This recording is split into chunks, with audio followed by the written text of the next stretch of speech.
மாண்புமிகு பேரவைத் தலைவர் அவர்களே, தமிழக முதல்வருக்கும் சட்டமன்ற உறுப்பினர் எதிர்க்கட்சி தலைவர் அலுவலருக்கும் கூட்டணி கட்சி தலைவர் அவர்களுக்கும் என் பணிவான வணக்கத்தை தெரிவித்துக் கொள்கிறேன். புதிதாக சட்டமன்றத்திற்கு வந்துள்ள எம்எல்ஏக்களுக்கு கார் தந்துள்ள நமது முதல்வர் அவர்களுக்கு என் நன்றியை தெரிவித்துக் கொள்கிறேன். ஒரே ஒரு விஷயம் ஃபன்னாக சொல்கிறேன். நான் கல்லூரி படிக்கும்போது காதல் தோல்வி, வேலையும் இல்லை காரும் இல்லை. இன்னைக்கு வேலையும் கொடுத்துருக்காரு தலைவர், காரும் கொடுத்துருக்காரு.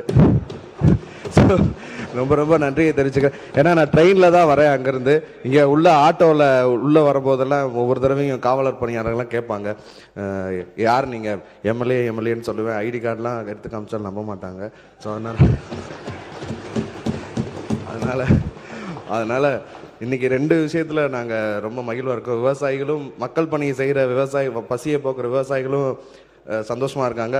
மக்கள் பணி செய்கிற சட்டமன்ற உறுப்பினரும் சந்தோஷமாக இருக்கிறாங்க. ஸோ எல்லாரோட வாயிலாகவும் நான் மிகப்பெரிய நன்றியை தெரிவித்துக் கொள்கிறேன். நன்றி.